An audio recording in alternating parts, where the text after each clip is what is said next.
संकल्प फाउंडेशनच्या वतीने मी आपल्या सर्वांचे पुनश्च एकदा स्वागत करतो. आजच्या या संवाद सारखी व्याख्यानमालेला सुरुवात करण्यापूर्वी आमच्या एनजीओ विषयी थोडक्यात इथं मांडतो.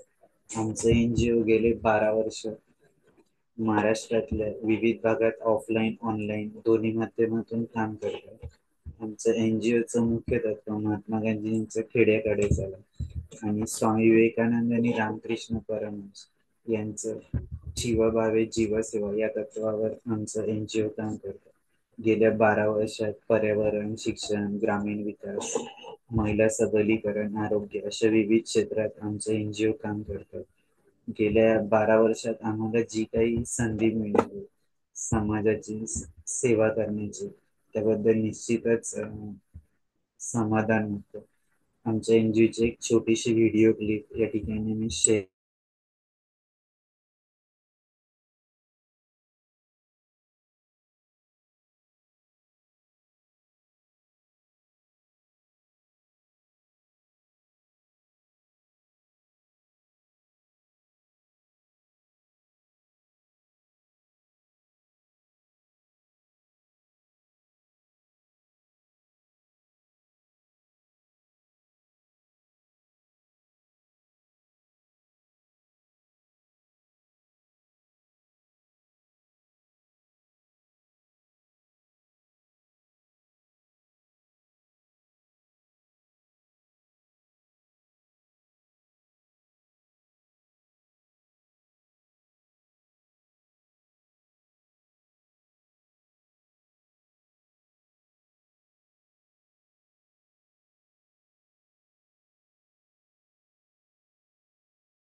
व्हिडिओचा आवाज नाही येत आहे का?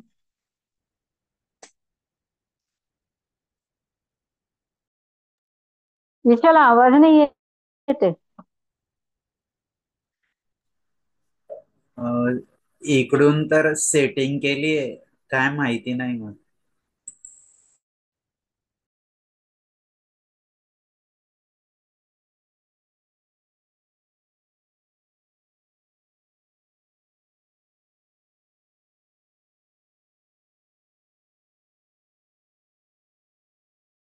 व्हिडिओचा आवाजच नाही येत.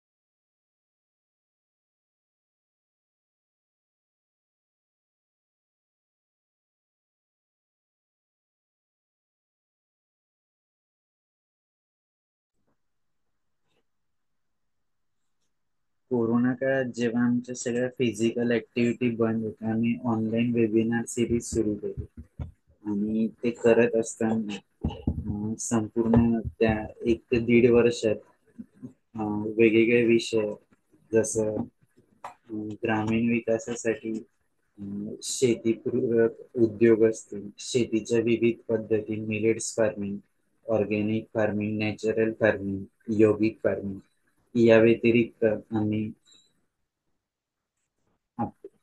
त्या काळात जी स्क्रीनचा खूप वापर वाढला होता, मोबाईलची स्क्रीन असेल, कम्प्युटरची, टीव्हीची, तर त्यावर कंट्रोल कसा करावा म्हणून पॅरेंट्स आणि स्टुडंटच्या कार्यशाळा घेतल्या ऑनलाईन स्वरूपात.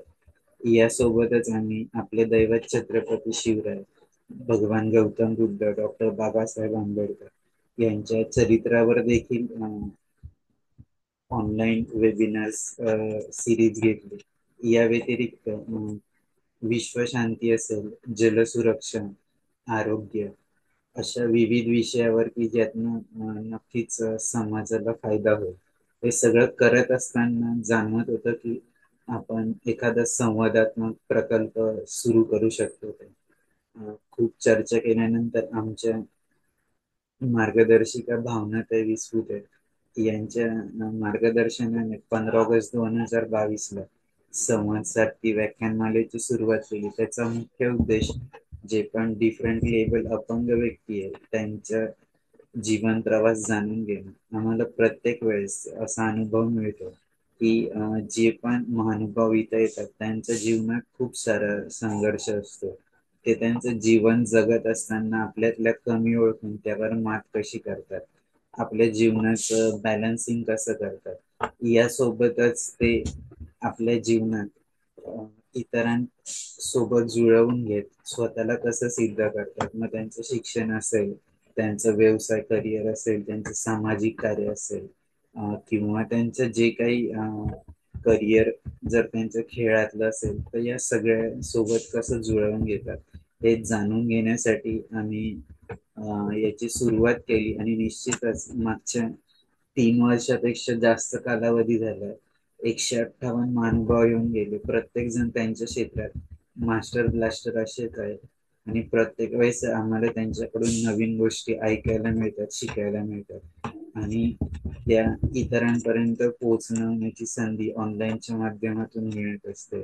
मी जास्त वेळ न घेतात आपले आजचे वक्ते प्रल्हाद सर यांचा परिचय करून देण्यासाठी सारिका मॅडमला विनंती.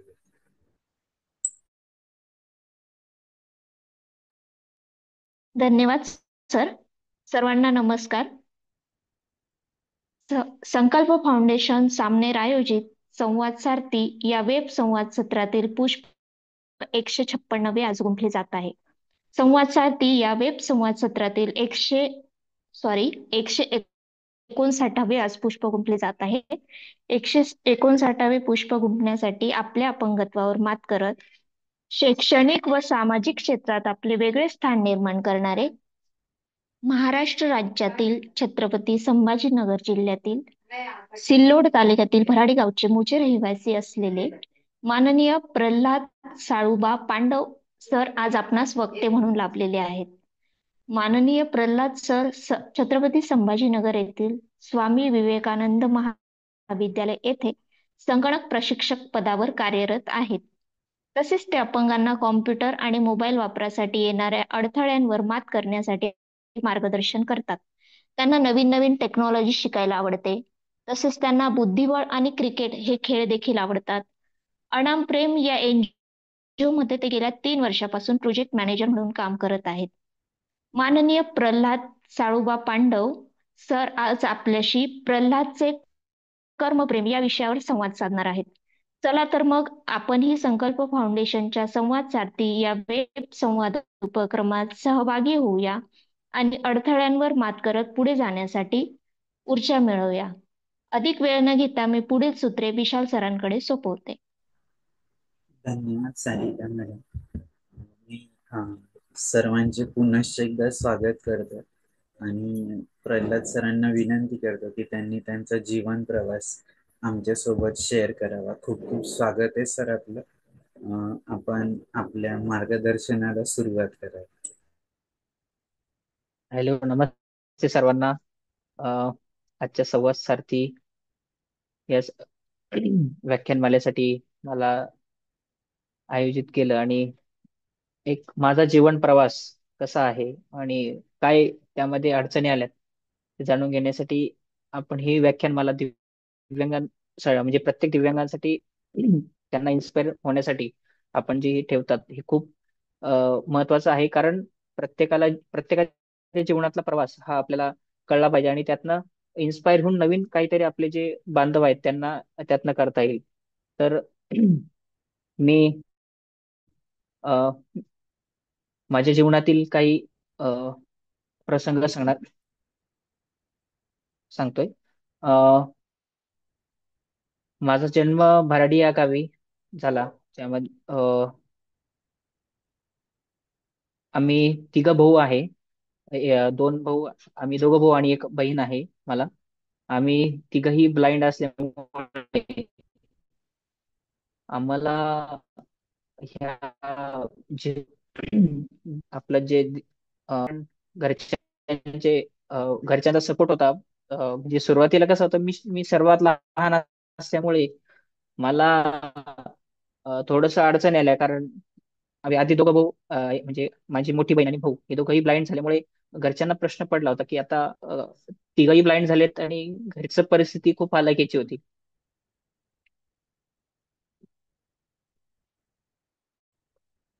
Net connect. ओके. आवाज येतोय सर? हो, येतो येतो. Okay okay. अ, घरच्यांना प्रश्न पडला होता की काय करावं आता. तिघही मुलं ब्लाइंड झालेत आणि त्यातल्यात आमची मोठी बहीण होती आणि ती पण ब्लाइंड असल्यामुळे खूप म्हणजे संघर्षाचा हा सर्व आमचा प्रवास होता.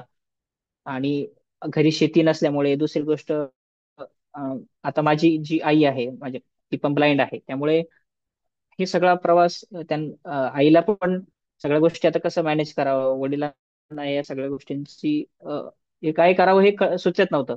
तर मग जसं जसं दिवस लोटत गेले, आम्ही लोटत 4-5 वर्षापर्यंत हे झालो. माझा जन्म होऊन एक 4-5 वर्षानंतर अ, बहिणीला शाळा मिळाली, नाशिक येथे. आणि मग असंच लक्षात आलं की ब्लाइंड स्कूलही आहे. आणि मग पण नाशिकला ही फक्त मुलींसाठीच स्कूल तिथे मिळाली आणि मग तिथे माझ्या बहिणीचं ऍडमिशन झालं. त्याच्यानंतर मग अ, माझ्या भावाचा आणि माझा प्रश्न राहिला होता की आता या दोघांचं कसं काय करायचं, आणि मग शाळा वगैरे ह्या गोष्टी. आणि विशेष असं असतं की दिव्यांग मुलांना शाळा लवकर, म्हणजे कसं नॉर्मल शाळेमध्ये आपण लगेच मुलाला टाकू शकतो, पण दिव्यांग मुलांचं शाळा आहे त्या शाळा फार लवकर मिळत नाहीत. त्यामुळे मग घरच्यांनी प्रयत्न केला की आता इथल्याच शाळेत आपण टाकूयात, कारण अंध मुलांसाठी शाळा मिळणं थोडंसं अवघड आहे. पण त्यातल्या आमच्या एक गावामध्ये अ, एक भानदास म्हणून एक आमचा मित्र होता, तो एका शाळेमध्ये शिकत होता. ऑलरेडी म्हणजे तारामती वाफना ब्लाइंड स्कूल या शाळेमध्ये तो शिकत असताना मग म्हणजे आमची त्याची एवढी काही ओळख नव्हती. पण मग आमचे एक पीडी भुईगड सर होते ब्लाइंड, ते सर्वे करत करत आमच्या गावापर्यंत आले. आणि मग त्याला विचारलं की तुमच्या गावात कोणी ब्लाइंड आहे का रे. मग तो म्हटला मला तर काही माहिती नाहीये, परंतु अ, एकदा ग्रामसेवक व सरपंचांशी यांची चर्चा करावी लागेल. तर मग ते सर्व सरपंचांकडे गेले आणि मग आमच्या घराची त्यांना माहिती मिळाली. मग ते आमच्या घरी आले. तसेच माझ्या वडिलांचे मित्र होते, काकडे सर म्हणून एक आहे, क्रीडा शिक्षक आहेत आमचे. त्यांनाही म्हणजे त्यांचे मित्राचे मुलं हे ब्लाइंड आहेत ही त्यांना कल्पनाच नव्हती. त्यामुळे ही कल्पना नसल्यामुळे अजूनच म्हणजे त्यांना कधी कल्पना असती तर आम्हाला खूप लवकर शाळा मिळाली असती दोघा भावांना पण. परंतु त्यांना याची कल्पना नव्हती की अ, शाळा म्हणजे यांचे दोघं हे मुलं ब्लाइंड आहेत की काय.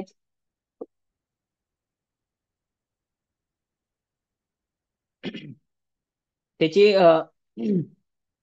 म्हणजे वडिलांना माहिती नसल्यामुळं आणि त्यांनाही माहिती नव्हतं, त्यामुळे ते आमचे सर तिथे शिक्षक म्हणून आहेत तारमती बापना ब्लाइंड स्कूलमध्ये. आणि मग आमचे जे ब्लाइंड आहेत भुईगड सर, ते आम्हाला शोधत शोधत आल्यानंतर आम्ही मग त्यांची आणि आमची ओळख झाली आमच्या घरच्यांनी. आणि सुरुवातीला कसं असतं की मुलं बाहेर गावी लांब हॉस्टेलला टाकताना खूप घरच्यांना भीती वाटते की काय होईल माझ्या मुलाचं, कसं होईल. आणि ह्या सर्व याच्यामध्ये घरच्यांनी अ, 1-2 वर्ष थोडं हे केलं. माझ्या बहिणीच्या वेळेस पण तसंच झालं की ती कसा विश्वास ठेवायचा, काय करायचं. मग वडील वगैरे जायचे यायचे, एकदा चक्कर वगैरे मारायचे, भेटीला जायचे. पण मग शिक्षकांनी पटवून दिलं की आम्ही सांभाळ करू, असं करू तसं करू. आणि मग अ, शाळेमध्ये आम्ही दोघं भाऊ गेलो. पण मग मला 1 वर्ष परत घेतलं गेलं नाही, कारण शाळेचे काही रूल्स होते वगैरे. त्यामुळे मग ते म्हटले पुढच्या वर्षी परत आणा. मग पुढच्या वर्षी मी गेलो आणि मग माझा भावाचा थोडा मला सहारा होता की आपला सक्का भाऊ तरी आहे. आणि मग अ, आम्ही दोघं जणही त्या शाळेमध्ये, भाऊ दुसरीत आणि मी पहिलीत, असं आम्ही दोघं जण शाळेमध्ये गेलो. शाळेमध्ये आता ते हॉस्टेल जीवन होतं, तिथे कुठे बाहेर जायची परवानगी नव्हती. म्हणजे आपल्याला लहानपणीची एक सवय असते की गोळ्या बिस्किट ह्या गोष्टी लागतात, तसं तिथे काही नव्हतं. आणि आसपास कारण एक अ, आसपास नसल्यामुळे मग आणि गेट बाहेर जायची म्हणजे आम्हाला लहानपणी असं असायचं की जसं की शाळा म्हणजे जेलच आहे आपलं, अशी परिस्थिती तिथं आम्हाला होती. म्हणजे असं लहानपणी वाटायचं, कारण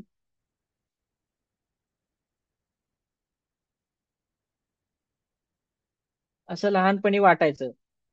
मग ते जेल वाटत आम्ही काय करायचो की सर्वात प्रथम मी ज्यावेळेस गेलो त्यावेळेस मग मला 6 महिने तर म्हणजे काय म्हणतात ना आपलं काही आजारी वगैरे पडणं, कारण तिथलं वातावरण सेट नव्हतं होत. कारण आपल्याला कसं सवय होती घरच्या घरी आपले आई वडील आपल्याला जीव लावायचे, सगळ्या गोष्टी वेळेच्या वेळ मिळायच्या. इथे सगळ्या गोष्टी आपल्या हातानं कराव्या लागायच्या, जेवायला जायचं वगैरे. पण मग तिथे तशी व्यवस्था होती, हात ताट ताट वगैरे धुणं वगैरे हे सगळं तिथले मावशी वगैरे करायच्या. परंतु बाकी अभ्यास वगैरे करावा लागायचा. अभ्यासाचा तर सुरुवातीला खूप कंटाळा असायचा मला, कारण अभ्यास अ, करू नये असं फक्त खेळ आहे का खेळच या गोष्टी याच्यातच मी गुंतलेला असायचो. म्हणजे आणि तिथे मन लागत नव्हतं अभ्यासामध्ये. शिक्षक शिकवायचे परंतु असं वाटायचं की हे काय आहे? हे कुठलं जीवन आहे काय आहे असं याच्यामध्ये. आणि पूर्ण जेलबंद असल्यामुळे त्या गोष्टींमध्ये एवढा रस नव्हता मला. मग मी पोळ्याच्या काळात मी घरी चालले गेलो. मग परत 1 वर्ष मी घरीच राहिलो आजारी वगैरे पडल्यामुळे. घरी गेल्यानंतर अ, परत दुसऱ्या वर्षी मी आलो आणि मी काही एक्झाम वगैरे दिलेली नव्हती पहिलीची, त्यामुळे मला परत पहिलीत बसवण्यात आलं. आणि मग मी परत पहिलीत बसल्यानंतर मग हळूहळू तिथले मित्र झाले. मित्र झाल्यामुळे मग पोरं आणि मी थोडंसं राहिलो होतो आधी, त्यामुळे मग आता त्याची हळूहळू सवय झाली. आणि 1-2 दिवस घरच्यांना सोडून राहिल्यामुळे खूप असं वाईट वाटायचं की आपण आपल्या वडिलांना आई वडिलांना सोडून राहायचो. वडीलही आमच्या समोर म्हणजे असं दाखवत नव्हते, पण त्यांनाही खूप रडू यायचं गाडी बसमध्ये मी मुलांना सोडून चाललो बा असं. म्हणजे मला फील व्हायचं, कारण मी बऱ्याच वेळा वडिलांना बघितलंय. तर असं होताना मला जाणवलं की आता आपण इथे शिकलं पाहिजे. लहान होतो पण तरी थोड्याफार परिस्थितीची जाणीव होती. आपण लहान जरी असलो तरी पण आपले आई वडील किती कष्ट करतायत जातायत ह्याची जाणीव तेव्हापासून मला होती.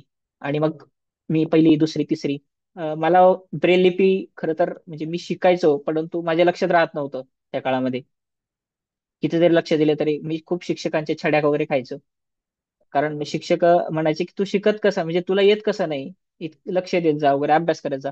आम्ही ग्रुप स्टडी करायचो लहानपणी पण. मग हळूहळू लक्षात बसायला लागलं 4थी 5वी पर्यंत. आणि मग मी ब्रेल वगैरे शिकलो, सगळे खेळ वगैरे शिकलो. क्रिकेटची खूप आवड होती लहानपणीपासून. मग क्रिकेट शिकलो, चेस पण शिकलो. मग आम्ही बाहेर विविध ठिकाणी समाज आपलं नॅपच्या वगैरे नाही सॉरी फेडरेशनच्या स्पर्धा व्हायच्या जानेवारीमध्ये दर वर्षी त्या स्पर्धा व्हायच्या. त्यामध्ये मग मी सहभागी व्हायचो. क्रिकेट आणि चेस तर आवडतं होतं, मग त्यामध्ये सहभागी व्हायचो. मला वक्तृत्व वगैरे ह्या गोष्टींमध्ये मी एवढं काही मला म्हणजे असं काही आवड नव्हती किंवा निबंध लेखन असं. मी फक्त पेपर पुरतं थोडंफार लिहायचो आणि थोडाफार तेवढा अभ्यास वगैरे व्हायचा माझा, तेवढं पास होईल एवढं. मग मी 5वीत गेलो. 5वी मध्ये मी अं, गेल्यानंतर मग भाऊ माझा 7वीत होता.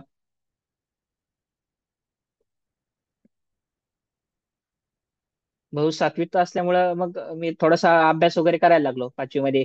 आणि मग आमचे भुईगड सर आहे त्यांनी मला अ, आमचे मराठीला एक धडा होता कॉम्प्युटरचा, संगणकाचा धडा असल्यामुळे मग सरांनी मला दाखवला कीबोर्ड माऊस आणि थोडेसे पार्ट्स वगैरे दाखवले त्याचे. एअरफोन कसं असतं, माऊस वगैरे काय, कीबोर्डला किती कीज असतात, कीबोर्डचा आकार कसा असतो, कीबोर्डचा सिक्वेन्स कसा असतो, या सगळ्या गोष्टी मग मला त्यावेळेस आवड कॉम्प्युटरची आवड निर्माण झाली. आणि मी कीबोर्ड हा 2च दिवसात पाठ केला त्याच वेळेस. आणि मला सरांनी जसं जसं सांगितलं तसं तसं मी त्यावेळेसच मला 5वीतच कीबोर्ड हा पाठ झाला, लक्षात बसला. आणि मग मी ठरवलं की आता कम्प्युटरच शिकायचं. मग 5वीची एक्झाम झाली आणि मग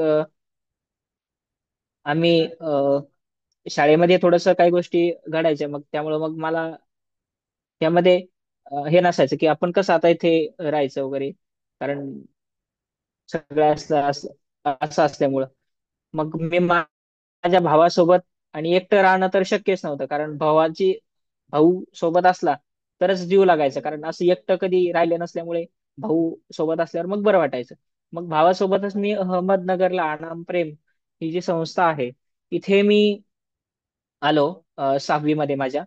आणि 6वी मध्ये आल्यानंतर मग तिथे आधीच आमचा एक मित्र होता राजू शिंदे म्हणून होता, कार्तिक पांडव माझे म्हणजे आमचं जे नात्यातला एक आमचा भाऊ आहे, तो तिथे आम्हाला भेटला. मग मग आमची तिथे चांगली ओळख वगैरे झाली बाकीच्या मित्रांसोबत.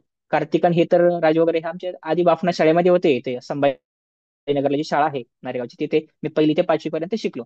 मग मी 6वी पासनं आलो इकडे अहमदनगरला, प्रेमला. तिथे आल्यानंतर मग आता तिथे फक्त हॉस्टेल होतं, तर शाळेचं काय. तर मग आम्ही ज्यावेळेस नवीन आलो होतो त्यावेळेस आम्ही खूप शोधलं अनामप्रेम.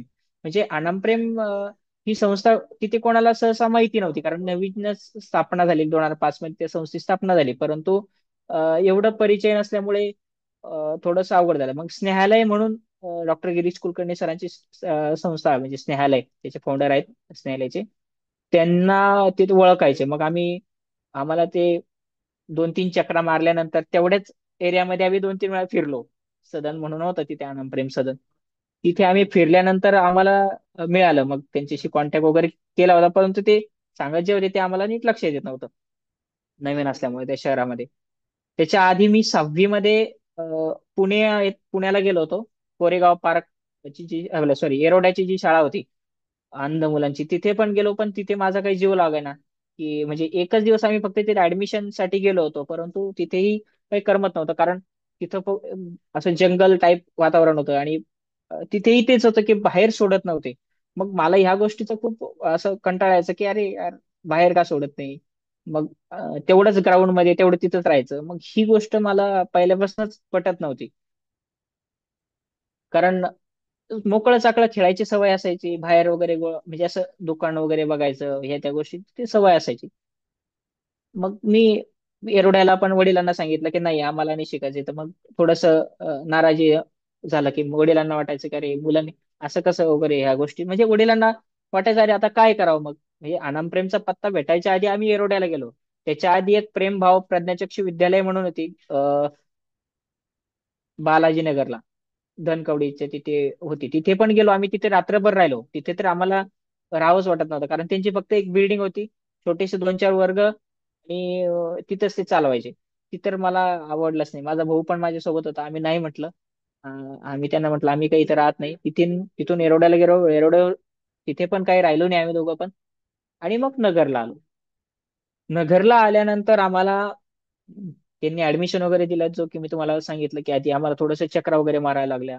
कारण हे काय होतं की काही माहिती नसल्यामुळं, वडिलांचं कसं होतं की वडिलांना फारसं माहिती नव्हतं बाहेरचं काय आहे जीवन वगैरे. त्यांना गाव वगैरे ह्या त्या गोष्टीचं फक्त ते तिथले तिथं सगळं करायचे.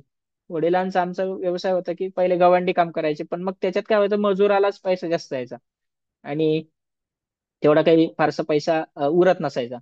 आणि आईला पार्शियल ब्लाइंड असल्यामुळे आई पण थोडं शेतात वगैरे जायची, आणि शेतामध्ये जाऊन लोकांची खुरपणे, निंदणे, अ, हे काम वगैरे अजूनही करते माझी आई. त्यामुळे थोडासा पैसा वगैरे होता, आणि मग तेवढ्या याच्यात आमचं पुण्याला वगैरे नगरला येऊन असा पैसा बराच वडिलांचा खर्च झाला, की आता काय करावं. आणि मग नगरला माझा भाऊ म्हटला नाही नाही, आता जास्त वेळ म्हणजे जास्त पुढे कुठं शोध न घेता आपण इथेच राहू. इथं आपले थोडेफार 1-2 नवीन जुने मित्र पण आहेत, आणि इथेच आपण राहूयात. कारण मित्रांवरती डिपेंडन्सी राहण्याचं कारण एवढंच की तिथे ओळख होती, आणि म्हणजे तिथे कसं करमलं वगैरे असतं. आणि दुसरं आता नवीन मित्र वगैरे त्याच्यामध्ये गेलो तर आपल्याला इतकी अडचण येते की अरे कसं काय करू. कारण म्हणजे मी थोडा पार्शियल ब्लाइंड असल्यामुळे मला अ, थोडा वेळ लागला. टोटली ब्लाइंड असला तर अजूनच वेळ लागतो, परंतु पार्शियल ब्लाइंड असल्यामुळे थोडा वेळ लागला वगैरे, मित्र वगैरे व्हायला वगैरे. अं, मोठे म्हणजे सगळ्यात लहान त्यावेळेस मी अनामप्रेममध्ये मी एकटाच होतो, सगळ्यात एवढ्या लहान वयामध्ये तिथे गेलेलो. आणि हे सगळे मोठे मुलं होते, त्यामुळे मला अजूनच एक म्हणजे प्रश्न पडला की अरे आपण एकटंच लहान आहे, आणि मग आपलं कसं होणार, आपलं सोबत कोणी नाही, अभ्यासाला मदत कोण करणार. आता तर आपण तिकडच्या शाळेत मित्र एक ग्रुप स्टडी करायचो, एकत्र येऊन करायचो, आणि इकडे तर अभ्यास करायलाही कोणी नाही. आता कसं होणार आपलं. आणि विशेष त्यांना विचारलं आम्ही शाळा वगैरे कुठे आहे, तर ते म्हटले शाळा तुम्हाला बाहेर आहे.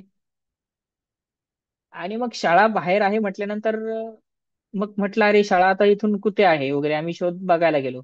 तर एक नॉर्मल स्कूल 108 श्रीमंत पंडित सुचेसिंगजी महाराज माध्यमिक विद्यालय ही शाळा होती. तिथे आमचं ऍडमिशन झालं.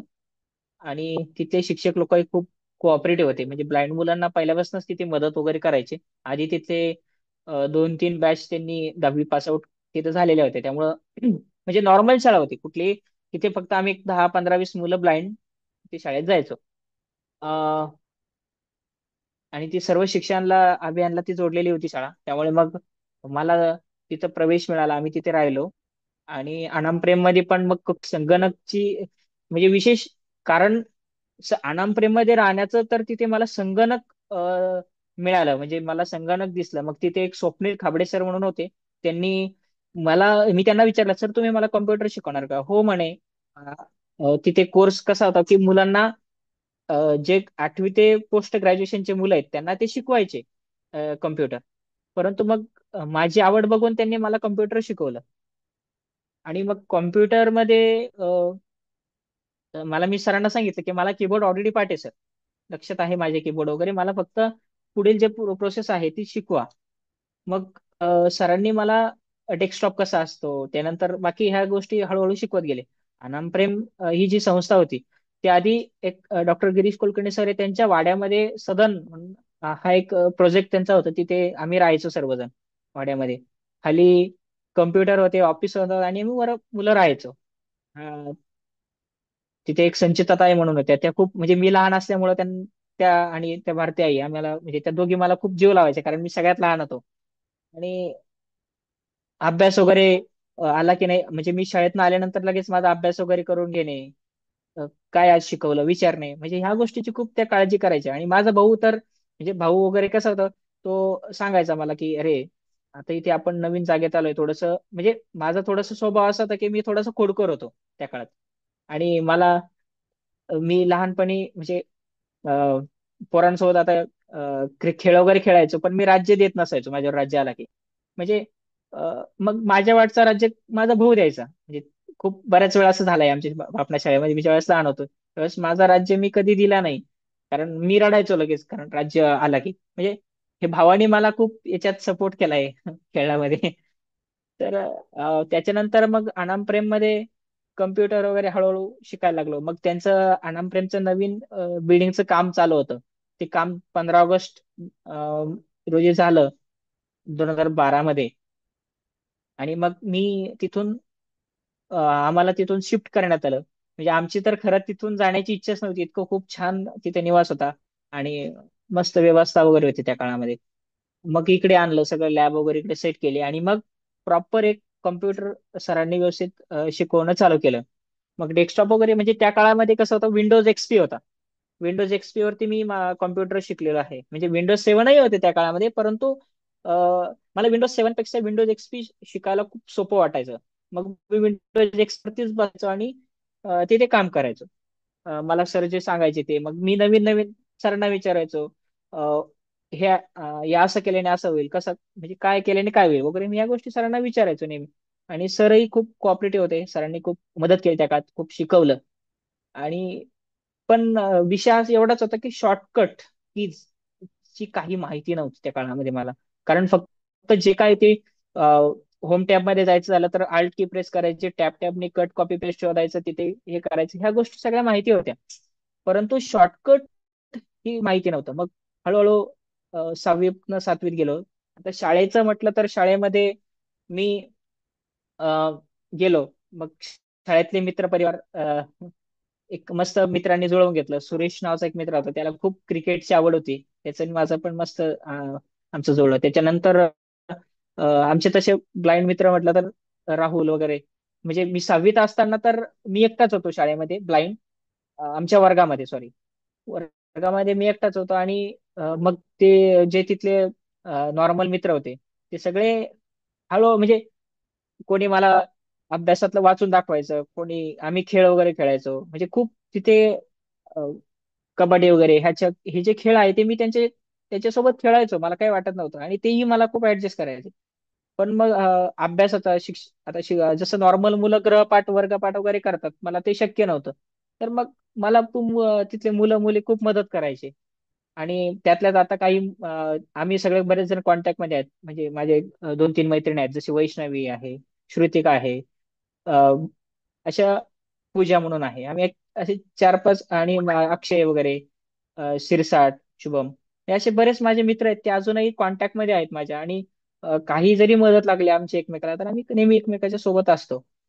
अ, आणि तेच मग 6वी 7वी आमची झाली. 7वीतही आमचे साठी सर म्हणून होते, ते खूप मला जीव लावायचे, कारण माझे ते क्लास टीचर होते. ते म्हणायचे, पांडव तू काही काळजी करू नको, आपण पेपर वगैरे लिहू, करून घेऊ ऍडजस्ट, काही काळजी करू नको. म्हणजे ज्यावेळेस आपण जे म्हणतो ना आता, की प्रथम सत्र मध्ये घटक चाचण्या राहायच्या त्या काळामध्ये. घटक चाचण्यामध्ये रायटर ही गोष्ट खूप अवघड होती त्या काळामध्ये, रायटर मिळणं. शाळा द्यायची, परंतु मग तो मुलगा, त्या मुलाचं अक्षर किती चांगलं आहे त्या गोष्टी, म्हणजे याच्यावरती मार्क्स मिळायचे त्या काळामध्ये. तर मग सर खूप म्हणजे चांगले रायटर बघून द्यायचे. मग आम्ही असं गंमत जम्मत एकदम असं फ्रेंडली पेपर वगैरे लिहायचो.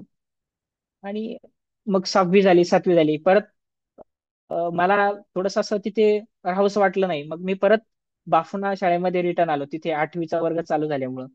कारण ह्या शाळेची आवड तर होतीच, कारण सुरुवातीला थोडस मी म्हटलं जसं की जेलबंद सारखं वाटायचं.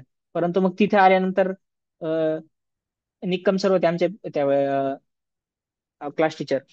आणि मग त्यामुळे मग अजूनच एकदम व्यवस्थित, कारण सर खूप समजून सांगायचे, काही वस्तू लागल्या तर बाहेरून आणून द्यायचे. म्हणजे कायम सरांनी खूप मदत केलेली आहे. सर आता तिथे एक मुख्याध्यापक म्हणून कार्यरत आहे.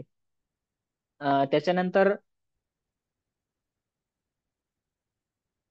त्याच्यानंतर मग मी 8वी मध्ये बापना शाळेत प्रवेश घेतला, आणि मग तिकडनं टीशी दाखला काढून मग इकडे परत आणला. मग मी 8वीचं वर्ष परत इकडे बापना शाळेमध्ये शिकलो. आणि परत तिथे बापना शाळेमध्ये मला म्हणजे हॉस्टेलचा मॉनिटर केलं मी गेल्या गेल्याच वर्षात.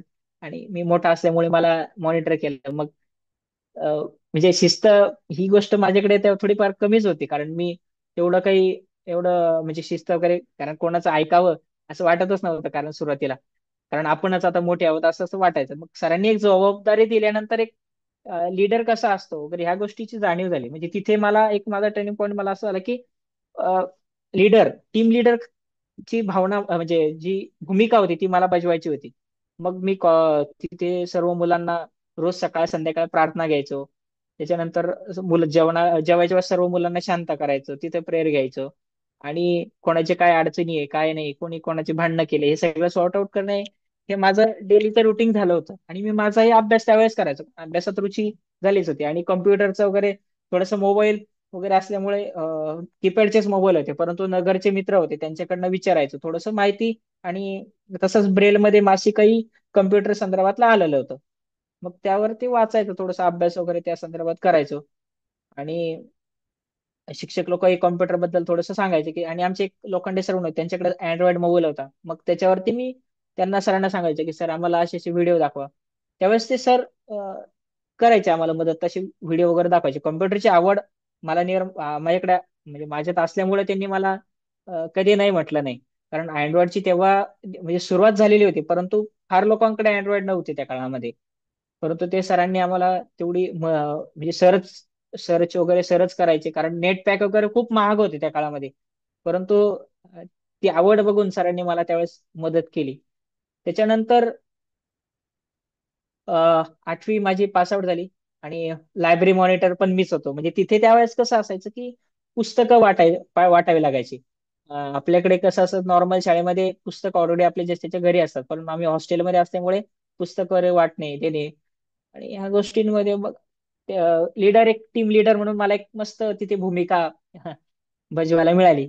आणि मग लक्षात आलं की आपण एक टीम लिडिंगचं पण काम करू शकतो त्या काळामध्ये. म्हणजे मी लहान होतो, परंतु तरी सर्वांना मॅनेज करणे ह्या त्या गोष्टी मी पहिल्यापासून मला सवय झाली होती. त्यामुळं मग मी 9वी मध्ये परत तिथे, 8वी पर्यंत शाळा असल्यामुळे मी परत 9वीत नगरला आलो. आणि परत त्याच शाळेत प्रवेश घेतला, 108 श्रीमंत पंडित सुचसिंगजी महाराज माध्यमिक विद्यालयामध्ये. तिथे प्रवेश घेतल्यानंतर मग 9वी आणि 10वी आमचे कांबळे मॅडम होते आम्हाला शिकवायला इंग्लिश. त्यांनी खूप जीव लावला. आणि प्रत्येक विद्यार्थ्यांचे स्कॉलरशिपचे फॉर्म भरून घेणे, त्यांचे स्कॉलरशिप आणून देणे, पहिले शिक्षण बँकेमध्ये ते स्कॉलरशिप यायचे ते आणून देणे वगैरे, ह्या काम ते करायच्या. आणि म्हणजे अंधांसाठी एक कोऑर्डिनेटरच म्हणायचे अंधाच्या, ते सगळे कामं करायच्या. आणि मग 9वी मध्ये आम्ही आमच्या गॅदरिंग मध्ये लाकूड तोड्याचं नाटक आम्ही करायचं ठरवलं सर्व अंध विद्यार्थ्यांनी. मग लाकूड तोड्याचं नाटक आम्ही त्यावेळेस केलं. माझी भूमिका ही लाकूड तोडताना माझी कुऱ्हाड पाण्यात पडायची, म्हणजे मी लाकूड तोड्या होतो, माझी कुऱ्हाड पाण्यात पडायची. म्हणजे असं एक तिथे आम्ही ते नाटक वगैरे केलं. आणि त्याच्यानंतर मग 9वीचं वर्ष गेलं. 9वी मध्ये मला खूप कमी पर्सेंट मिळाले, कारण त्यावेळेस काही मुलंही नवीन होते आणि थोडस शाळा बदल झाल्यामुळं मग काय करावं काय नाही, मग थोडस हे आलं. आणि आमचे कुचकुल सर म्हणून होते, कायम म्हणायचे पांडव खडे होय. कारण त्यांना माझ्याकडनं काहीतरी एक्सपेक्टेशन होते, कारण की त्यांचं म्हणणं असं होतं की तुला तू अभ्यास करावा, तू पुढे जावं. आणि आमचे तिन्ही आम्ही कार्तिक पांडव, माझा भाऊ आणि मी, आम्ही तिघही पांडव त्या सरांच्या आवडीचे विद्यार्थी पहिल्यापासून होतो. आणि मग ते कायम विचारायचे प्रश्न, मग मला खूप भीती वाटायची, कारण सर प्रत्येक वेळेस प्रश्न विचार, म्हणून मी अभ्यास वगैरे करून जायचो. मग 9वीचं वर्ष पार पडलं. 10वी मध्ये गेलो. 10वी मध्ये गेल्यानंतर मग अजूनच ब्लाइंड जे मित्र आहेत ते अजून तिथे अनामप्रेमला आले, आणि मग अजून संख्या तिथे वाढली. मग आम्ही सर्वजण एकत्र अभ्यास करायचो, कारण 10वीचं वर्ष म्हणजे बोराडाची तयारी करावी लागायची. बोर्डाची तयारी करताना मग सगळ्या गोष्टी आम्ही एकत्र मिळून अभ्यास वगैरे करायचो. मग माझी 10वी ही अशीच गमतीशीर गेली. अभ्यासही करायचो, थोडस कम्प्युटरकडे माझं लक्ष त्यावेळेस मी द्यायचो, कारण कम्प्युटर ही आवडच होती. जसं जसं अपडेट होईल, विंडोज एक्सपी त्यानंतर बंद झाला, मग मी विंडोज 7 शिकलो.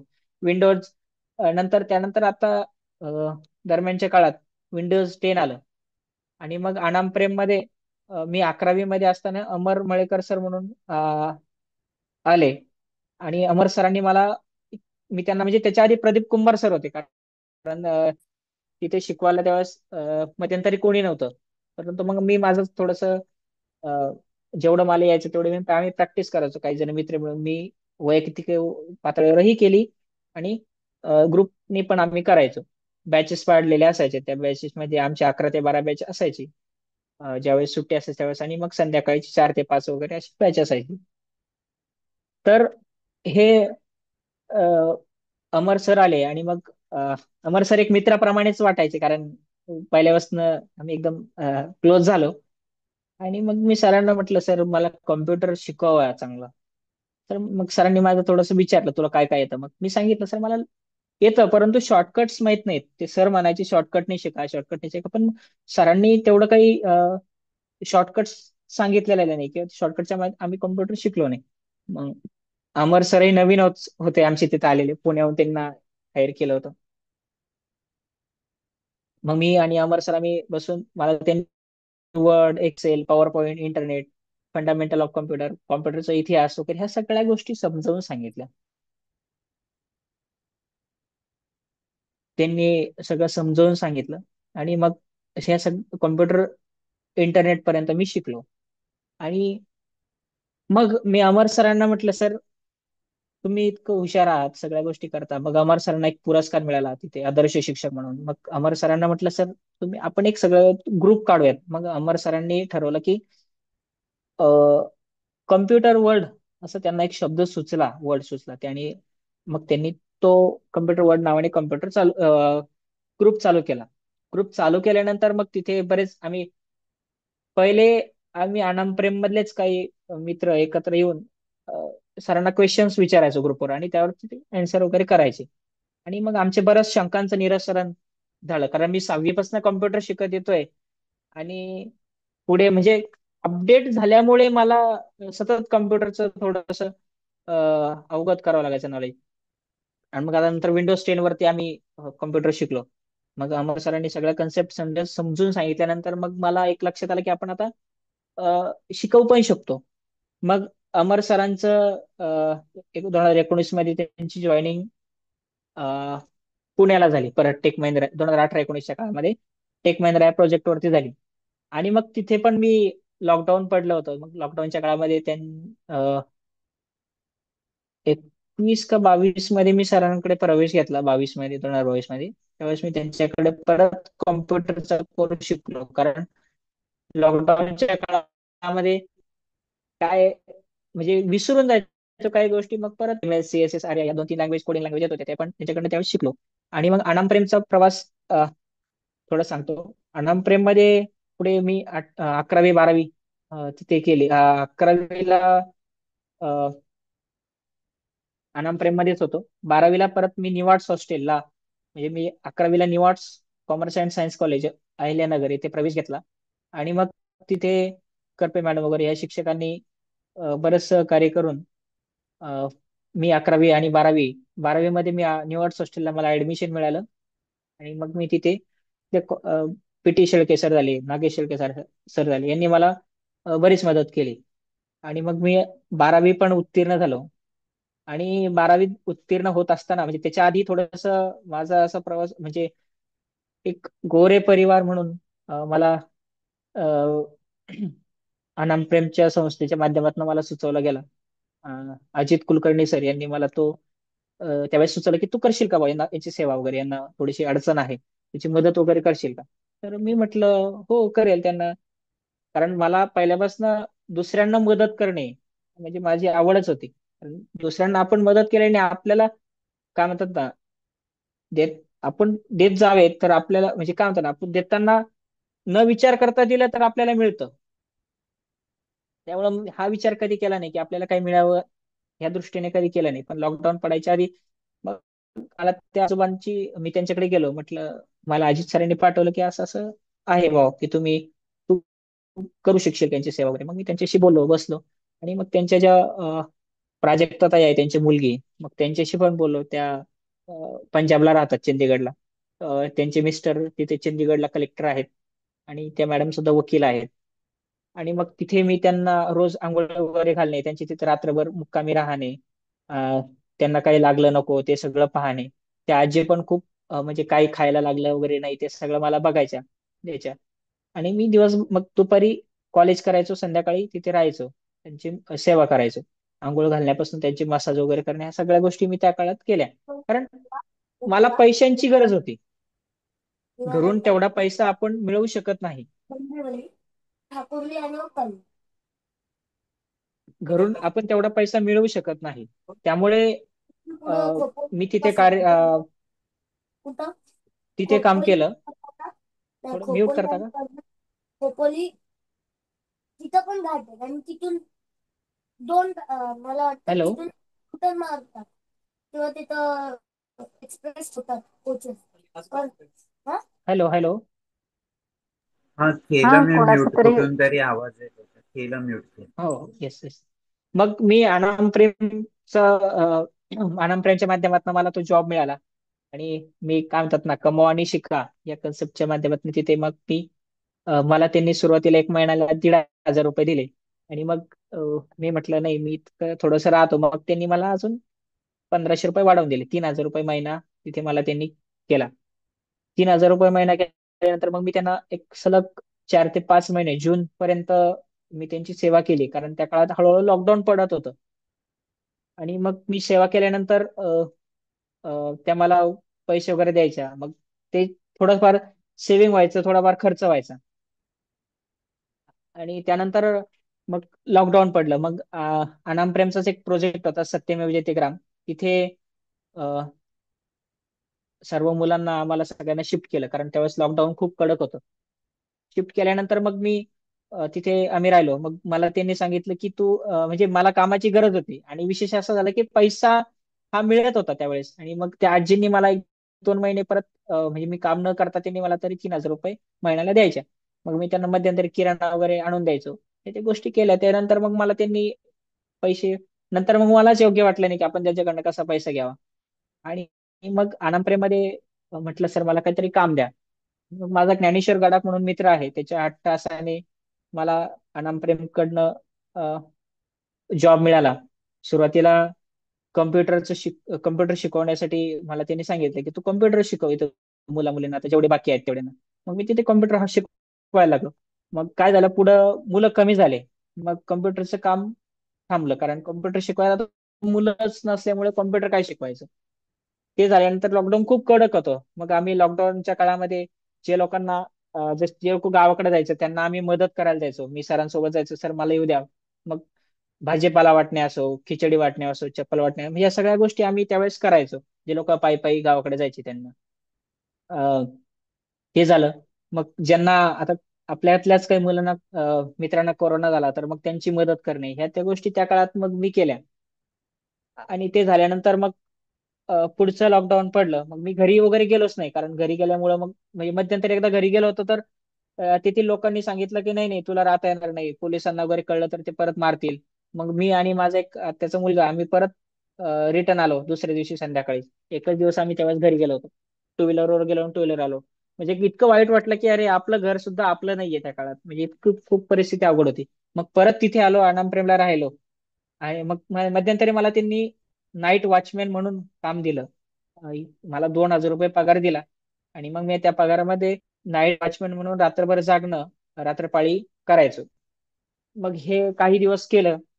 आणि दुसरं लॉकडाऊन च्या काळात मला सरांनी सांगितलं की तू आता पुणे हॉस्टेल आहे अनामप्रेम मधून, मला सांगितलं की पुण्यातलं आपलं अनामप्रेमचं हॉस्टेल आहे, तिथे जा आणि तिथे काम कर.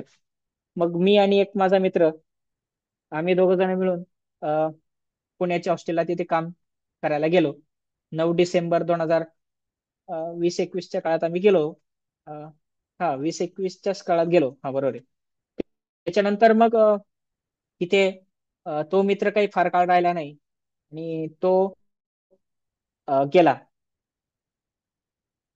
याच्यातली एक गोष्ट मला सांगायची राहिली. मी 6वी मध्ये असताना थोडस बॅकला येतो.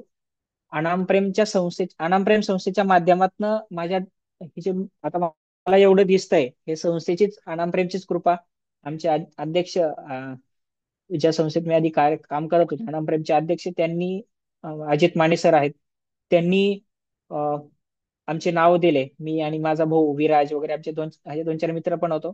आणि मग डॉक्टर प्रकाश कांकरे यांच्या माध्यमातून माझं ऑपरेशन सक्सेस झालं आणि मला आता एवढं दिसतंय.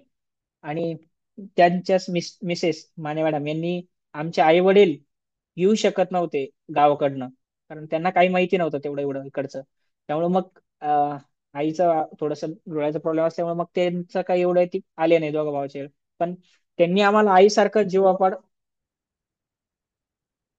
आईसारखं प्रेम दिल्यामुळं आम्हाला एक जाणवलं की अम, आपली माता पण इथे आहे. असं मग त्यांनी आम्हाला एक रोहित म्हणून मित्र होता, तो तिथे अनामप्रेमचा कार्यकर्ता होता, रोहित जोंधळे. तो नेहमीच आमचे ड्रॉप टाकायचा, ड्रॉपची इतकी काळजी घ्यायचा. कुठला ड्रॉप त्याने कधी चुकू दिला नाही माझ्या सगळ्यांच्याच डोळ्यातला. प्रत्येक वेळेस आम्ही तिथे झोपेला असायचो, येऊन डोळे ड्रॉप टाकून जायचा. हे एक आमचा एक इन्सिडेंट. आम्हाला डोळ्याचं ऑपरेशन वगैरे झालं आणि मला एक चांगलं दिसायला त्यामुळं लागलं. मग पुणे हॉस्टेलला आलो. आणि पुणे हॉस्टेलला आल्यानंतर मग मी तुम्हाला म्हणलं टीम लीडरचं काम परत मिळालं. प्रोजेक्ट मॅनेजर म्हणून आपण कॉर्डिनेटर म्हणूयात त्याला, किंवा वसतिगृह चं कॉर्डिनेटर. तर ते काम मग मी ते हळूहळू डोनेशन वगैरे गोळा करणे, तिथे आमचे सायली मॅडम होत्या, त्यानंतर प्रकाश शेठ सर होते, ते जसं सांगायचे तसं त्या प्रकारे मी काम करायचो. तिथे आधी माझा मित्र होता गुरुनाथ म्हणून, तो तिथे कार्यरत होता. त्यांनी त्याची मदत घेतली. आणि एक 20 ते 25 मुलांचं हॉस्टेल आम्ही तिथे अनामप्रेमच्या माध्यमातून चालायचं. तिथे सर्व पुण्यातील जे नावाजलेले कॉलेजचे मुलं होते ते तिथे राहत होते. त्यांचं जेवण खाण वगैरे सर्व फ्रीमध्ये त्यांना मॉर्निंग किट वगैरे या सर्व गोष्टी मिळायच्या. आणि ते मग मी 2023 मध्ये सोडलं. कारण मला 1 ऑगस्ट 2023 मध्ये technical training institute of the Poona blind men association, Hadapsar Pune, ह्या संस्थेच्या माध्यमातून मला कम्प्युटर ट्रेनर म्हणून जॉब मिळाला. मग हा जॉब मिळाल्यानंतर अ, त्यांनी मला दोन ऑप्शन दिले होते. एक तर टाकळी आजीला एक न्यू कला विजन म्हणून एक कॉलेज होतं, ब्लाइंड मुलांसाठी त्यांनी त्या मॅडमनी चालू केलंय.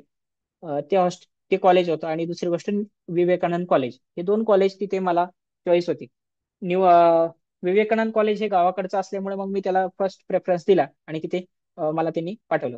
त्याला supported by Bajaj holding private Bajaj holding investment private limited he company याला प्रोव्हाइड स्पॉन्सर करते.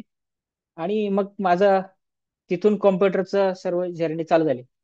कॉम्प्युटरमध्ये आता आपण एक तर शिकलोय, परंतु टीम लिडिंगचं पण आपल्याला काम येतं. परंतु कॉम्प्युटर ट्रेनर म्हणून मी तसं आनंद मध्ये काम केलं होतं, परंतु प्रोफेशनल लेवलला ते काही एवढं विशेष नव्हतं. म्हणजे मला काही त्याच्यात फक्त एक एक्सपिरियन्स म्हणून थोडंफार मुलांना थोडंसं एवढं एवढं काही विशेष वाटलं नाही त्यामध्ये.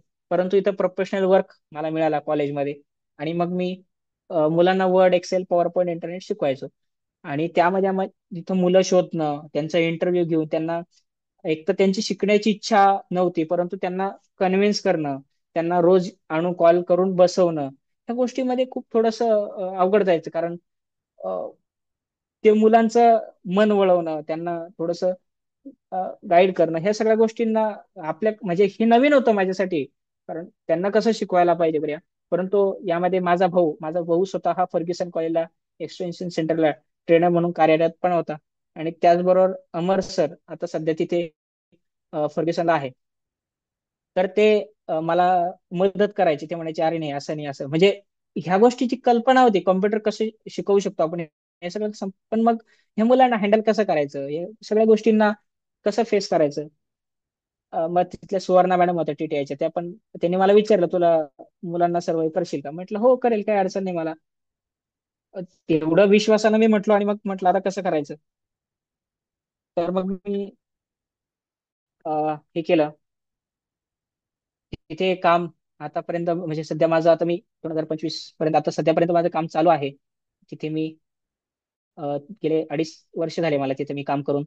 आणि एक चांगला एक्सपिरियन्स तिथे आलाय. तसंच मी मध्यंतरी जळगावला विशाल सरांना माहिती आहे ट्रेनिंग द्यायला आलो होतो. आपलं प्रज्ञाचक्षू विद्यार्थ्यांसाठी आपण ट्रेनिंग ठेवलं होतं 2 दिवसाचं मोबाईल आणि कम्प्युटर प्रशिक्षण. तिथे देखील मला खूप छान तिथे प्रज्ञाचक्षू विद्यार्थी मिळाले. आणि एक छान त्यांनी अजूनही बरेच जण कॉन्टॅक्ट मध्ये आहेत. संजय बडगुजर सर आहेत, असे 2-4 जण आहे.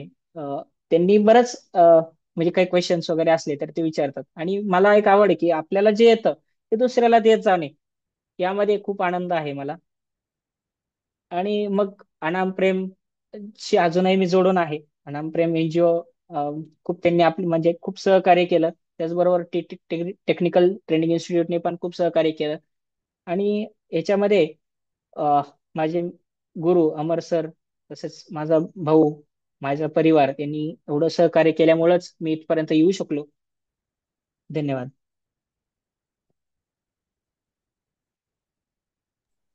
धन्यवाद प्रल्हाद सर. तुमचं जीवन प्रवास आपण बऱ्याच, जे तुम्ही जळगावला आले तेव्हापासून बोलणं होतं, पण तुमच्याबद्दल इतकं डीप मध्ये आज कळलं. सर, तुमच्या संपूर्ण प्रवासात तुमच्या जीवनातला आनंदाचा क्षण कुठला की तो तुम्ही कधी विसरू शकता? सगळ्यात आनंदाचा क्षण म्हटला तर मला ज्यावेळेस अनाम प्रेमच्या माध्यमातून माझ्या अजित माने सर यांनी सांगितल्याप्रमाणे ऑपरेशन ज्यावेळेस माझं झालं, मला त्यावेळेस इतकं भारी वाटलं की म्हणजे अरे आता आपण भाऊ एकदम व्यवस्थित. म्हणजे मला त्यावेळेस आधी दिसायचं पण थोडं ब्लर दिसायचं. मोतीबिंदू झाला होता, तो मोतीबिंदू काढल्यानंतर कांगरे सर, डॉक्टर प्रकाश कांगरे यांचे तिथे ऑपरेशन झालं माझं. त्यानंतर मग मला इतकं भारी व्यवस्थित वाटलं दिसायला. मग मला ते म्हटले की अजून याच्यापेक्षाही चांगलं दिसू शकतं. तर मग मला त्यांनी चष्म्याचा नंबर दिला. आणि मग तिथे मला त्याचा खूप आनंद झाला की आपण आता जग स्पष्टपणे बघू शकतो. सर, याच्या अगदी विरुद्ध की तुमच्या जीवनातलं वेदनादायक क्षण? वेदनादायक क्षण म्हटलं तर अ,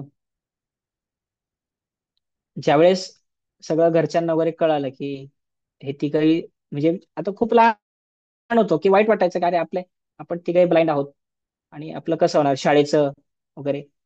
ज्यावेळेस कुठेही शाळा मिळत नव्हती त्यावेळेस खूप वाईट वाटलं की अरे आपलं काहीच उपयोग नाही जीवनामध्ये. कारण म्हणजे थोडंफार दिसत होतं पण तरी देखील नॉर्मल शाळा घ्यायला तयार नव्हत्या. त्याच्यानंतर नॉर्मल शाळा म्हणायच्या, यांना पुढचं दिसत नाही तर यांना आपण कसं शिक्षण देणार. आणि दुसरी गोष्ट इकडे शाळा म्हणजे मी जसं म्हटलं तुम्हाला माझ्या बहिणीला मिळाली, परंतु आम्हाला मिळत नव्हती. त्यामुळे मग एक खूप असं आबाळ कोसळल्यासारखं वाटायचं की अरे आपण काहीच शिकू शकत नाही. आणि मग हे एक दुःखदायक क्षण हा एक होता माझा.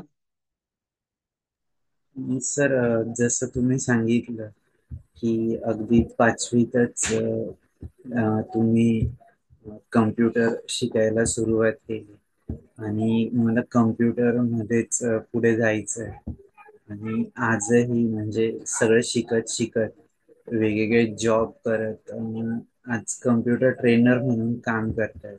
ते सगळं आणि तुम्ही जसं सांगितलं की अगदी कधी म्हणजे काही काही गोष्टी आवडत नव्हत्या म्हणून थांबणं, परत ते सुरू करणं, हा तुमचा चढ उतार जीवनातला होता. तरी सुद्धा हे सगळं मेंटेन करत आज इथपर्यंत पोहोचलं. तर याच्या मागचं कारण, what is this secret of this energy, त्याबद्दल पण थोडं बोला. अ, याच्यात माझ्या भावाने मला अ, जे मी त्याला परत म्हणजे काय व्हायचं, आमच्या दोघा भावांचं आता मी 5वी मध्ये जाताना त्याला म्हटलं की मला तुझ्यासोबत यायचंय, मी इथे मला करमणार नाही. मग तो म्हटला म्हणजे आता कसं होतं, वडिलांना या दोघांनाही दोन्हीकडे ठेवणं शक्य नव्हतं. म्हणजे याच्याकडेही जावं लागणार आहे, त्याच्याकडेही जावं लागणार आहे. त्यामुळे मग वडिलांचा त्यासाठी आग्रह होता की तू नगरला गेला तर उत्तमच आहे. आणि विशेष अ, तिथे नवीन मित्र मिळाले, जसं कार्तिक म्हणून माझा भाऊ आहे, म्हणजे तसे गाव आमचं नातेवाईक आहे. त्याने सांगितलं की इथं चांगलं आहे, इथे या. आणि मग तो एक त्याने सांगितल्यामुळं एक आधार आला की बा आपण इथे येऊ शकतो आणि इथे करू शकतो. म्हणजे लहान असल्यामुळं एवढं त्याच्या माग त्या मित्राचं तर एक योगदान आहे. तसंच भाऊ म्हणजे आपला मोठा भाऊ सोबत असल्यावर कशाचीच अडचण नाही, त्यामुळे त्याचा तर खूप मोठा आधार आहे. आणि परत त्याला सोडून जाण्याचं कारण म्हटलं तर तिथे मला एक तर मध्ये मध्ये थोडस करमत नव्हतं, किंवा थोडस कोणासोबत भांडणं व्हायची त्या काळामध्ये. मग ते जरा म्हणजे माझ्या मनाविरुद्ध झालं की मग माझा स्वभाव पहिल्यापासून असा आहे की जे स्वतःला वाटेल तेच करायचं, म्हणजे इतरांचं ऐकण्यापेक्षा मला काय वाटतं हे महत्वाचं आहे. म्हणून मग मी तो निर्णय घ्यायचो. म्हणून मग मी संभाजीनगरला गेलो, आणि ही स्वतःच धैर्य होतं की परत जायचंय. स्वतःलाच एक एनर्जी मध्ये आली, म्हणजे असं याच्यासाठी कोणी मला इन्स्पायर नव्हतं. कारण मला शाळेमध्ये 8वीचा वर्ग चालू झाला याच्यात खूप मोठा आनंद होता.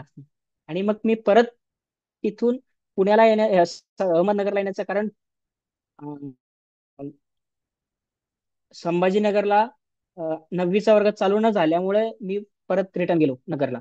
मी नगरला गेलो नसतो तर मला कॉम्प्युटर परत शिकता आलं नसतं, आणि मी आजपर्यंत इथं आलो नसतो. सर अजून जसं तुम्ही सांगितलं, आई, तुमचं भाऊ बहीण सगळेच याने अफेक्ट आहे. तर आता तुमचे भाऊ काय करतात, बहीण काय करते? माझ्या बहिणीचं लग्न झालं आहे आणि तिचा व्यवस्थित सुखात संसार चालू आहे. आताच मला 1 महिन्यापूर्वी भाचा झाला. तर व्यवस्थित अच्छा. त्यांचं जीवन एकदम व्यवस्थित चालू आहे. आणि ताईचे आमचे भाऊजी कारखान्यामध्ये कामाला आहे, बारामती ॲग्रोला. आणि रिक्षा पण चालवतात. ते थोडेसे पायामध्ये हँडिकॅप आहेत, परंतु सर्व कामं करतात. आणि दिदी पण सगळं स्वयंपाक वगैरे या सगळ्या गोष्टी, घरकाम सगळं स्वतः करते, कुठलीच अडचण तिला नाही. तसंच भाऊ माझा आयडीबीआय बँकेमध्ये एक्झिक्युटिव्ह म्हणून मुंबईला कार्यरत आहे. ओके. खूप छान सर, तुमचा प्रेरणादायी प्रवास आहे. मी भावनाताईंना विनंती थँक्यू. करतो की त्यांनी आधी बोला.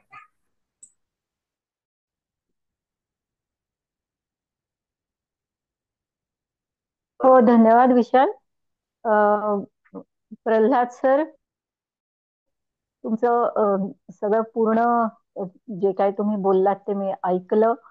आणि ते ऐकताना हे खूप जाणवलं. एकतर खूप मजा आली, म्हणजे तुमची सांगण्याची जी शैली आहे ना ती फार सुंदर होती, की ते ऐकताना अशी एक छान मजा वाटत होती, उत्सुकता वाटत होती.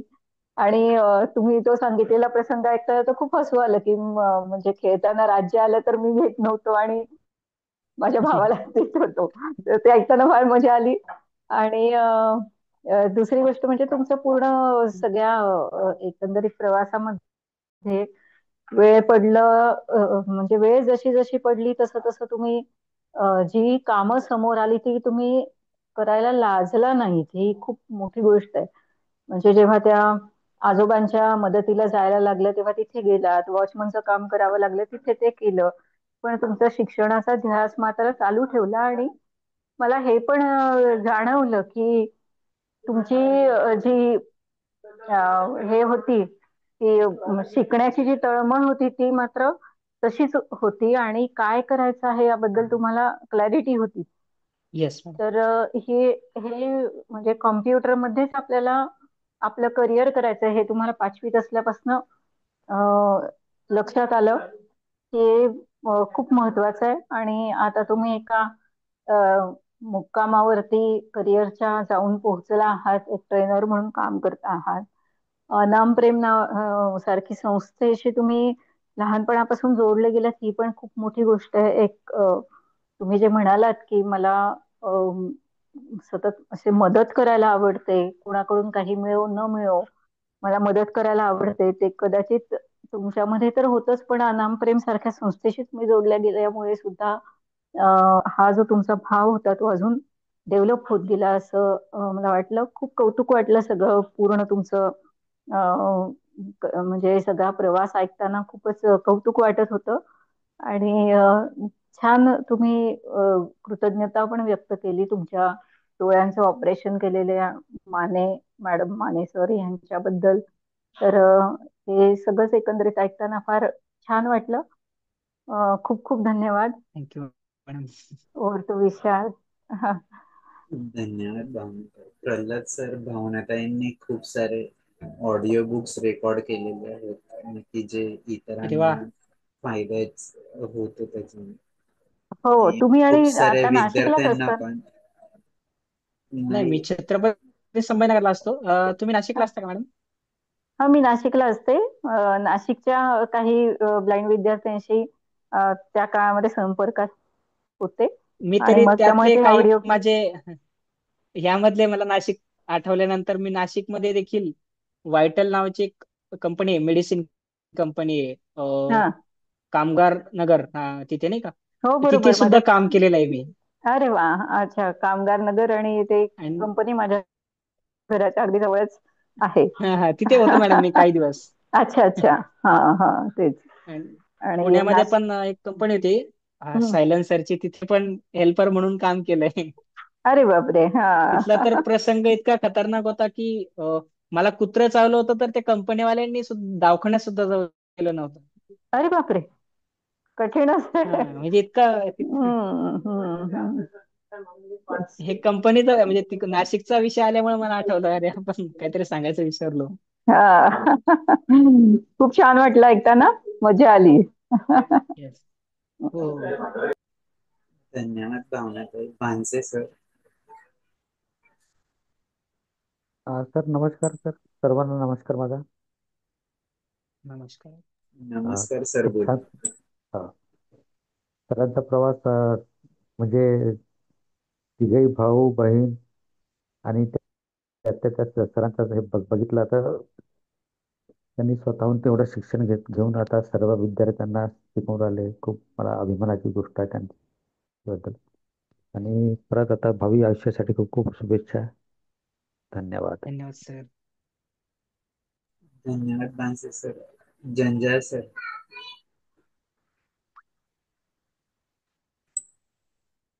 सर अनम्यूट करा. हा, येस. ग्रेट. प्रल्हाद सरांच्या भावविभोर संभाषण खरंच हृदयाला चटकं लावून जाणार आहे की भाई आपण नैसर्गिक आपत्तीवर कसा आपण आपल्या जीवनात संघर्ष करून मात करू शकतो आणि आपल्या उज्ज्वल भविष्याची वाटचाल समोर नेऊ शकतो, हे प्रेरणा आपण आज आपल्या दिव्यांग बांधवांना देऊन राहिलो आहे. प्रल्हाद सरांनी जीवन संघर्ष बघता सगळ्यांनी अशा जीवन संघर्षातून आपलं उज्ज्वल भविष्य निर्माण करत राहावं. आणि जर प्रल्हाद सरांचा जर नंबर मला चार्टमध्ये मिळू शकला तर मी अजून त्यांच्यासोबत बरेच काही कम्युनिकेशन करू शकतो. तर प्रल्हाद सरांच्या उज्ज्वल भविष्याची कामना करत मी माझं आभार व्यक्त करतो. धन्यवाद सर. ओके, नक्की सर. धन्यवाद. विशाल सर, तेवढा नंबर तुम्ही हो, टाकून मी देता. नंबर शेअर करतो. येस. धन्यवाद जंजाळ सर. सारिका मॅडम. नमस्कार सर.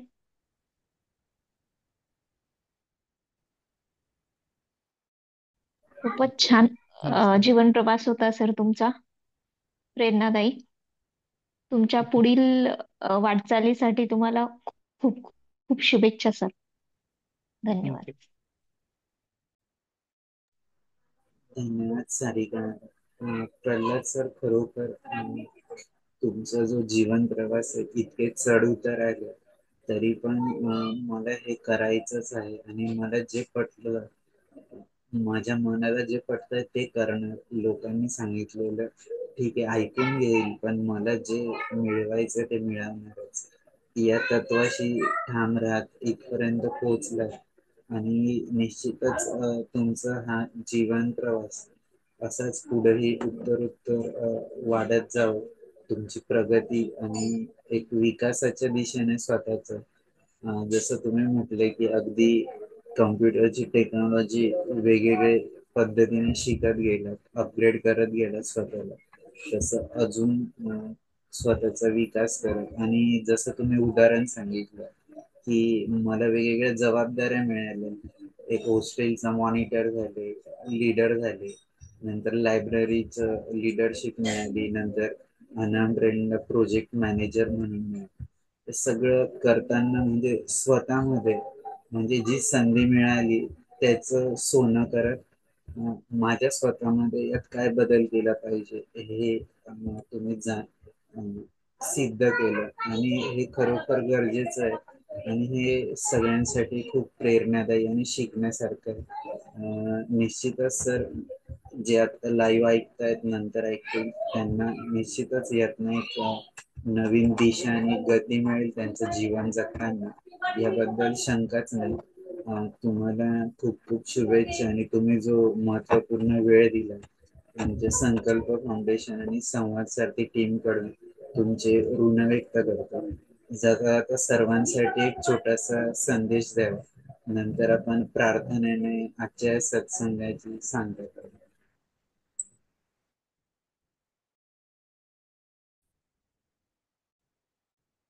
प्रल्हाद सर, सर्वांसाठी एक छोटासा मेसेज तुमच्याकडून की कसं जीवन जगलं पाहिजे.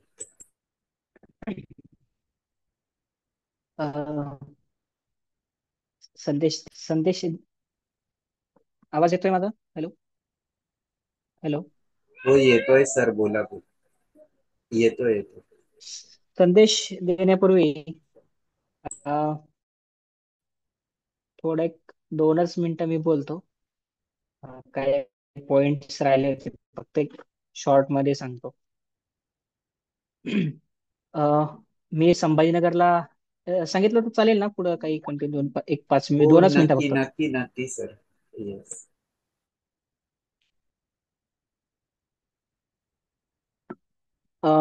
ज्यावेळेस मी संभाजीनगरला मला इकडे पाठवलं गेलं टेक्निकल ट्रेनिंग इन्स्टिट्यूटच्या माध्यमातून, इथे इथल्या मुलांना हॉस्टेलची ज्यावेळेस व्यवस्था करायची होती त्यावेळेस, म्हणजे मग कुठलं हॉस्टेल वगैरे येईल ह्या त्या गोष्टींचा थोडासा प्रश्न होता की आपल्याकडे मुलं कशी येतील. मग एखादा हॉस्टेल असलं तर आपल्याकडे मुलं शिकायला येतील, कारण इथे हॉस्टेलची व्यवस्था नसल्यामुळे. तर मग अनामप्रेमनेच एक प्रोजेक्ट इथे चालू केला छत्रपती संभाजीनगरमध्ये. आणि मग तिथे अ, एक 10 मुलांवर त्यांनी हॉस्टेल चालू केलं. त्यामध्ये त्यावेळेस सुरुवातीला मी आणि एक आमचे अजिनाथ भाऊ म्हणून आहेत, माझे एक मित्र आहे, सहकारी. आम्ही म्हणजे कायम सोबत राहतो. म्हणजे आधी ते खूप समजून सांगायचे. म्हणजे मी 8वीत असताना त्यांनी मला एकदा सांगितलं होतं की तुम्ही अभ्यासाच्या म्हणजे कॉम्प्युटर तर ह्या गोष्टी करताय, परंतु मला एक सवय होती की खूप संस्थात्मक कामं करणे, ह्या त्या गोष्टीची पहिल्यापासून सवय होती. पण त्यांचं असं मत होतं की हे करता करता तो अभ्यास करावा बाकीच्या साईड, म्हणजे जसं शैक्षणिक आपला अभ्यास करावा की याच्या माध्यमातून तुम्हाला गव्हर्नमेंट जॉब मिळेल, हे त्यांचं सांगण्याचं एक उद्दिष्ट होतं त्या काळात. परंतु ते मला पटलं नाही त्या काळामध्ये. म्हणजे का पटलं नाही? कारण मी म्हणजे माझा स्वभाव, मी तुम्हाला जेव्हा म्हटलं की माझा स्वभाव असा होता की मला माझ्या मनाला जे वाटेल ते मी करणे. ही गोष्ट वाटल्यामुळे मला मी त्यावेळेस ते केलं, त्यांचं त्यावेळेस ऐकलं नाही. आणि मग परत ते इथे ESIC ला, श्रम रोजगार मंत्रालयामध्ये त्यांचं सिलेक्शन झालं. आणि ते कार्यरत असताना मग आमच्या दोघांची भेट परत, म्हणजे आधी ओळख होती, आम्ही एकमेकाशी बोलत होतो, परंतु तेवढं मात्र आम्ही एकमेकाशी जोडला गेलेलो नव्हतो. आणि खरंच त्यांच्याकडनं म्हणजे त्यांच्या तोंडावर न बोलता त्यांच्या माघारी पण सांगू शकतो की त्यांच्यासारखा मित्र मिळणं खरंच माझं भाग्य आहे. कारण त्यांनी अ, नंतर एक मग स्पर्धा परीक्षांच्या म्हणजे मग मी हे ट्रेनरचं काम करता करता मी स्पर्धा परीक्षा पण थोडस त्याची तयारी वगैरे करतोय, म्हणजे जेणेकरून आपल्याला गव्हर्नमेंट जॉब सुद्धा मिळेल ह्या अपेक्षेने. हा जॉब जो आहे तो आहेच, परंतु पुढचा करिअर करायचं आपल्याला तर त्यासाठी कम्प्युटर आपल्याला जर येतं, आपल्याला टीचिंगचा एक्सपिरियन्स पण आहे. त्याच्यानंतर मी मध्यंतरी एकलव्य मॉडेल रेसिडेन्शियल स्कूलचा फॉर्म पण भरला होता त्यासाठी, पण त्यामध्ये सिलेक्शन झालं नाही. तर त्यांचं मार्गदर्शन लाभल्यामुळे आणि मग थोडस स्वतःच्या मनालाही वाटलं की आपण आता केलं पाहिजे. आणि मग मी करत गेलो आणि आता ते आम्ही सोबतच असतो नेहमी आणि त्यांचं नेहमीच मार्गदर्शन आहे. आम्ही आता अनाम प्रेमचं तर इथे कार्य चालूच आहे, परंतु कार्य चालू असताना येथील मुलांना म्हणजे शिक्षणाच्या प्रवाहात आणण्याचं काम म्हणजे कॉलेजच्या माध्यमातून, जे विवेकानंद कॉलेज आहे त्यांच्या माध्यमातून आम्ही अ, करतच आहोत. कारण इथे रुरल एरिया असल्यामुळे हे थोडंसं हा एरिया आउटसाईड म्हणजे कसं असतं, मुलांना आवड निर्माण करणे हा खूप महत्वाचा पॉईंट असतो आणि ते आम्ही करतोय. थँक्यू. आणि जाता जाता एक संदेश द्यायचा राहिला. संदेश, तुम्ही काहीही करा परंतु लक्ष भरकटू नका. आपलं जे ध्येय आहे त्याच्या दिशेनेच आपली वाटचाल झाली पाहिजे. धन्यवाद प्रल्हाद सर. पुनश्च एकदा तुमचे थँक्यू. ऋण व्यक्त करतो. आपण पुढेही असेच संवादात राहूया. मी भावनाताईंना विनंती करतो की प्रार्थनेने आजच्या या सत्संगाची सांगता करू.